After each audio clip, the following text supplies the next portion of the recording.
Hello traders, good morning traders. स्वागत है आप सभी का हमारे यूट्यूब चैनल लक्ष्मी कैपिटल पे। आज है 15 अक्टूबर 2025 और इंट्राडे में एक ट्रेड मिल चुका है। तो हम इस वीडियो में लाइव इंट्राडे ट्रेडिंग देखेंगे 15 अक्टूबर के लिए। और एमएफएसएल में मेरा एंट्री हुआ है, बिल्कुल स्मॉल क्वांटिटी से इंटर किया हमने, 50 क्वांटिटी इंटर किया है। और कोई क्वांटिटी का ऐड का प्लानिंग नहीं है, क्योंकि थोड़ा सा यहाँ पे आपको चार्ट पैटर्न पे देखेंगे तो लगभग 3 बार अपसाइड से रिजेक्शन देखने को मिला है। लेकिन वापस लोअर लेवल पे है मेरा जो पैटर्न है, जो मेरा सिस्टम है, जो मेरा सेटअप है, उसको फॉलो करते हुए प्रॉपर रिस्क रिवार्ड के साथ ये ट्रेड हमको मिल रहा है। तो फिर आई थिंक कि हमको इंटर करना चाहिए इस ट्रेड में। तो बस ये विदाउट ओवर थिंकिंग कि आगे क्या होगा, हमें ज़्यादा नहीं उतना नहीं ध्यान देना, बस अपने सेटअप को फॉलो करना, अपने स्ट्रेटजी को फॉलो करना, अपने डिसिप्लिन और रिस्क रिवार्ड को फॉलो करना चाहिए बस। इसके अलावा आपका जो सेटअप दिखता है आप उस पर इंटर करिए। आपको जहाँ एग्जिट दिख रहा है आपको एग्जिट करिए, मतलब कि जहाँ पे रिस्क रिवार्ड आपको दिख रहा है वो आप प्रॉपर रिस्क रिवार्ड को फॉलो करिए। तो ट्रेड में इंटर कर चुके हैं, देखते हैं क्या होती है आज के दिन पे, स्टॉप लॉस जाती है या फिर टारगेट आती है अपने हाथों में। ट्रेड अभी मेरे बिल्कुल फ्लैट चल रही है, जहाँ पे हम इंटर किया बिल्कुल वहीं पे फ्लैट अभी ट्रेड कर रही है। तो 50 क्वांटिटी बिल्कुल स्मॉल क्वांटिटी से आज के दिन पे इंटर की, क्योंकि ट्रेड लेने के पीछे का लॉजिक क्या था, क्या थिंकिंग था, वीडियो के अंत में आप जरूर देखिएगा। वीडियो के अंत में हमने शेयर किया है ट्रेड लेने के पीछे का लॉजिक, क्या चार्ट पैटर्न बन रहा था, क्या थिंकिंग था, और कैसे मार्केट में अपना प्लान बनाना चाहिए ट्रेड को, कैसे ट्रेड का प्लान बनाना चाहिए। हर एक चीज़ हमने वीडियो के अंत में शेयर किया है, तो वीडियो के अंत में जरूर देखिएगा ताकि आपको लर्निंग मिलेगा कि इंट्राडे में कैसे मार्केट में अप्रोच करना चाहिए, क्या थिंकिंग रखना चाहिए, कैसे प्लान करना चाहिए ट्रेड को। तो ट्रेड्स वेट करते हैं बिल्कुल। लगभग अगर मेरे अगेंस्ट में थोड़ा सा और नीचे आती है तो अपना स्टॉप लॉस लगा लेंगे बिल्कुल सिस्टम में। स्टॉप लॉस अभी हम लगाए नहीं है, लेकिन जो कि बहुत इंपॉर्टेंट होता है ट्रेड से स्टॉप लॉस लगाना बहुत इंपॉर्टेंट है। किसी दिन भी आपके कंट्रोल से बाहर मार्केट जा सकता है, इसलिए बहुत ही ज़्यादा इंपॉर्टेंट है अपने सिस्टम में स्टॉप लॉस लगाना। लेकिन वेट करते हैं, मेरे अगेंस्ट में आती है प्राइस तो फिर हम मार्केट में बिल्कुल स्टॉप लॉस पुट कर देंगे सिस्टम में।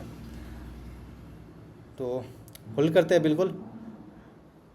कल के दिन पे तो काफ़ी अच्छा प्रॉफिट हुआ था, लेकिन एक ट्रेडर को कल के दिन पे क्या हुआ था नहीं हुआ था बिल्कुल इसका कुछ मतलब नहीं होना चाहिए। चार्ट पैटर्न बिल्कुल फ्रेश होना चाहिए, माइंडसेट बिल्कुल फ्रेश होना चाहिए।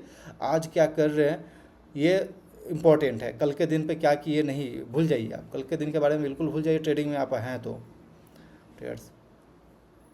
ओके, बिल्कुल फ्लैट ही ट्रेड कर रहा है कब से अभी तक।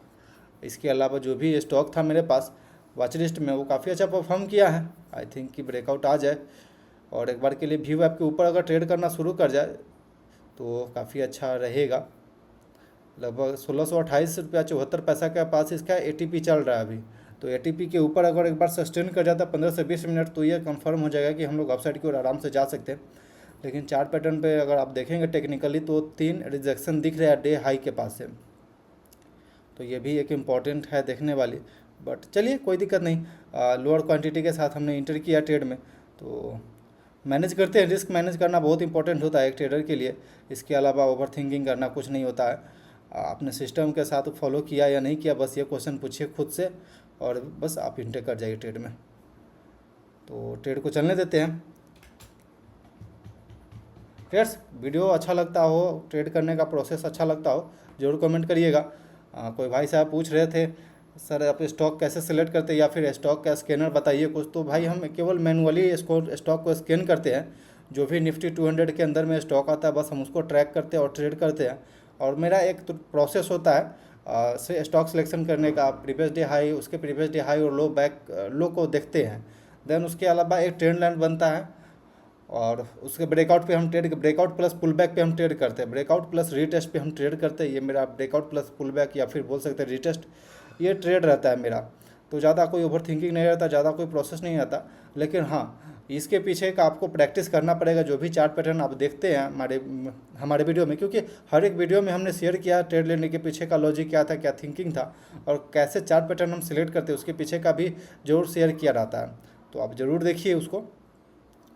तो बस सिंपल सा प्रोसेस होता है ट्रेडर्स, बस उसी के आधार पर बिल्कुल प्रैक्टिस करते। अरे अरे ओके ट्रेडर्स, पहले स्टॉप लॉस लगाते हैं यार, अचानक से सेलिंग आ गई इसमें बहुत तेज़ी से। ओके, 1618 के पास मेरा स्टॉप लॉस इस ट्रेड के लिए है। लगभग 500 रुपये के आसपास कहीं मेरा स्टॉप लॉस रिस्क रहेगा इस ट्रेड में।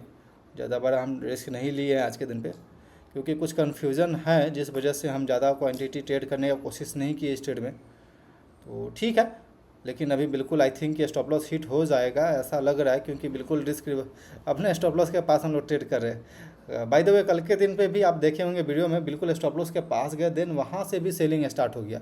लेकिन आज हम सेलिंग साइड नहीं है, बाइंग साइड में है। तो ये एक पता नहीं, देखते हैं क्या होती है। बट ओवरऑल मार्केट तो काफ़ी स्ट्रॉन्ग बिहेव कर रहा है, आई थिंक कि देखिए क्या होता है। लेकिन ओवरऑल मार्केट काफ़ी स्ट्रॉन्ग यहाँ पे बिहेव कर रहा है, तो गिरना तो नहीं चाहिए स्टॉक को। ओके, होल्ड करते हैं। इतना इमोशंस अच्छा नहीं होता है कि नहीं गिरेगा या फिर गिरेगा, इतना इमोशंस नहीं रखना है ट्रेडर्स को। बस अपने डिसिप्लिन रूल्स और प्रोसेस को फॉलो करते चलना है, देन उसके बाद रिजल्ट मार्केट खुद लॉन्ग टर्म में आपको देगी। ओके ट्रेडर्स, तो बिल्कुल स्टॉप लॉस के करीब है हम लोग। ओके यार, स्टॉप लॉस हिट हो गया। ओके ट्रेडर्स, तो आपने देखा बिल्कुल आपके सामने बिल्कुल स्टॉप लॉस हिट हो चुका। आज के दिन पे वापस से लॉस बुक कर चुके हैं और लगभग 450 रुपये का यहाँ पे लॉस हुआ है। ऑर्डर बुक बिल्कुल कंप्लीट है, एक बार रिफ्रेश कर लेते हैं। ओके ट्रेडर्स, तो ट्रेडर्स आप देखिए ट्रेड लेने के पीछे का लॉजिक हमने शेयर किया है। तो आज के दिन पे वापस से स्टॉप लॉस हिट हो गया। खैर चलिए, मार्केट में है तो आपको इतना तो आपको करना ही पड़ेगा स्टॉप लॉस के। ओके ट्रेडर्स, तो हम ट्रेड लेने के पीछे का लॉजिक जानते हैं कि क्यों हमने ट्रेड किया। MFSL में मेरा ट्रेड था जो कि स्टॉप लॉस हिट हो गया। 450 रुपया का यहाँ पे स्टॉप लॉस हमने बुक किया आज के दिन पे, और 75 रुपये का चार्जेस कटेगा आज के दिन पे, जिसमें 40 रुपये का ब्रोकरेज है। तो सबसे पहले जानते हैं कि ट्रेड हमने क्यों किया और कैसे ट्रेड किया। तो सबसे पहले ओवरऑल मार्केट को देखते हैं। ये निफ्टी 50 का आप डेली टाइम फ्रेम पे चार्ट देखेंगे। कन्फ्यूजन तो था, बट फिर भी हमने ट्रेड किया। कुछ थिंकिंग था जो कि सोचना बहुत ज़रूरी है। तो सबसे पहले यहाँ पे हम देख रहे थे VIX तो डाउन था, लगभग मॉर्निंग के वक्त लगभग 2% तक डाउन था। अभी तो 6% डाउन दिख रहा है यहाँ पे। और देन आप देखेंगे तो एक चीज़ यहाँ पे क्लियर दिखेगा, प्रीवियस डे का अगर बात करें, प्रीवियस डे को देखना बहुत इंपॉर्टेंट है कि कल के दिन पे बियरिश इनगल्फिंग भी दिया था, लेकिन इंपॉर्टेंट सपोर्ट के पास हम लोग गए। और आज के दिन पे देखेंगे तो प्रीवियस हाई को भी ब्रेक करके हम लोग अपसाइड को ट्रेड कर रहे हैं, जो कि बहुत इंपॉर्टेंट है। तो चलिए 50 मिनट टाइम फ्रेम पे और जानते हैं पहले कैसे हमने ट्रेड किया। तो मेरा क्लियर व्यू रहता है ट्रेडर्स कि हम प्रीवियस डे हाई और प्रीवियस डे लो, देन उसके प्रीवियस डे हाई और प्रीवियस डे लो को इंपॉर्टेंस देते हैं। तो आप देखेंगे यहाँ पे प्रीवियस एंड प्रीवियस डे लो के पास हम लोग यहाँ पे लगभग यहाँ पे एक इंपॉर्टेंट सपोर्ट बना रखे हैं। देन उसका कल के दिन में ब्रेकडाउन दिए और वापस रिटेस्ट किए, देन वापस नीचे आया। और देन आज के दिन पे देखेंगे कि स्ट्रॉन्ग 50 मिनट का कैंडल बना और प्रीवियस सपोर्ट के ऊपर हम लोग खुले। तो अब हमारे लिए कौन सा इंपॉर्टेंट जोन हो जाता है, previous day high. Previous day high, then उसके प्रीवियस डे हाई का हम लोग रेजिस्टेंस फेस करेंगे। देन हम यहाँ तक बिल्कुल ट्रेड में इंटर नहीं किए थे। अब हम इस कैंडल पे आते हैं, 10 बजे लगभग इस कैंडल पे हम आते हैं। तो आपको देखिएगा कि स्ट्रॉन्ग कैंडल वापस से हम लोग अपसाइड की ओर जाना शुरू कर चुके थे। और वहीं पे 10 बज के 22 मिनट पे हमने ट्रेड किया था आज के दिन पे। तो एक सेकेंड, हाँ, तो वापस हम लोग 10:15 हम लोग ऊपर निकलना शुरू कर चुके थे। ये कि स्ट्रॉन्ग कैंडल से प्रीवियस कैंडल का हाई ब्रेक हुआ। देन यहाँ पे क्लियर मेरा हो गया कि हम लोग अब हम लोग को अपसाइड की ओर जाना चाहिए।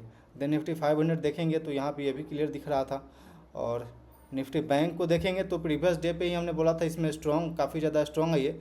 तो आप देखेंगे फर्स्ट 50 मिनट का ये कैंडल बना, अगला कैंडल के अंदर सेलिंग हुआ, लेकिन लोअर लेवल से स्ट्रॉन्ग बाउंस आया और ये दोनों कैंडल को ऑब्जर्व कर लिया, जो भी सेलिंग था उसे ऑब्जर्व कर लिया। तो यहाँ पे क्लियर हो गया कि अब हम लोग अपसाइड की ओर जा रहे हैं। देन इसके अलावा स्मॉल कैप और मिड कैप में भी हम देख रहे थे कि बाइंग जनरेट हो रही है लोअर लेवल से, लोअर लेवल का सपोर्ट बना रहा है। तो यहाँ पे मेरा क्लियर हो गया था कि हमें बाइंग साइड जाना है, सेलिंग साइड तो नहीं जा सकते। लेकिन एक बात दिमाग में ये भी चल रहा था कि previous day engulfing, bearish engulfing बना तो हो सकता है कि सेलिंग आ सकता है।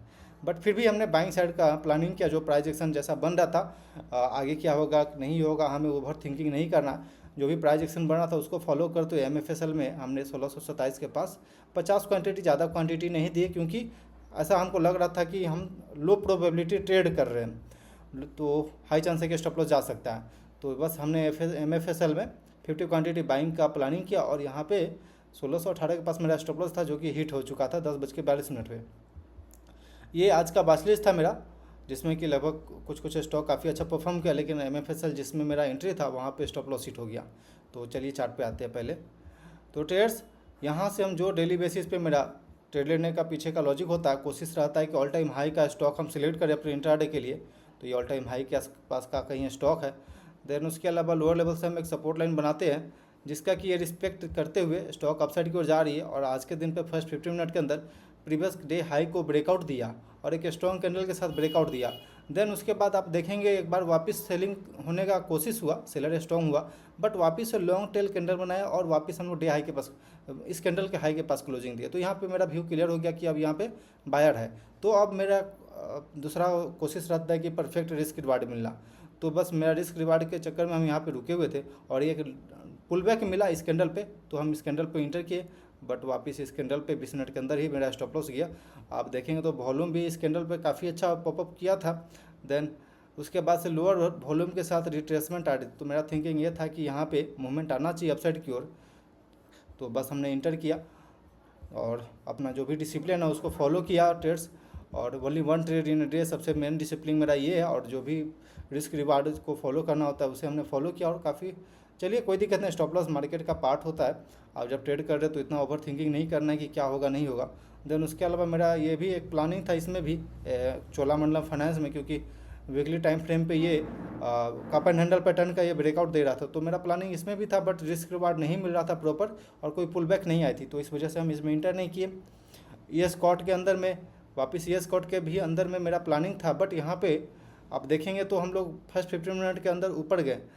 देन अब प्रीवियस डे हाई को भी ब्रेक करके हम लोग ट्रेड किए, बट वापस नीचे देखेंगे तो एक स्ट्रॉन्ग पुल बैक आ गई और बस मेरा यहाँ पे कॉन्फिडेंस डाउन हो गया और यहाँ पे हम इंटर नहीं कर पाए। देन उसके बाद ये अपसाइड की ओर आया और लॉन्ग वीक के साथ क्लोजिंग दिया, तो फिर यहाँ पे ये भी क्लियर हो गया कि अब ये डाउन साइड की ओर नहीं जा रहा है। शॉर्ट साइड के लिए मेरे पास ये रैमको सीमेंट था शॉर्ट साइड में, बट शॉर्ट का प्लानिंग नहीं था मेरा।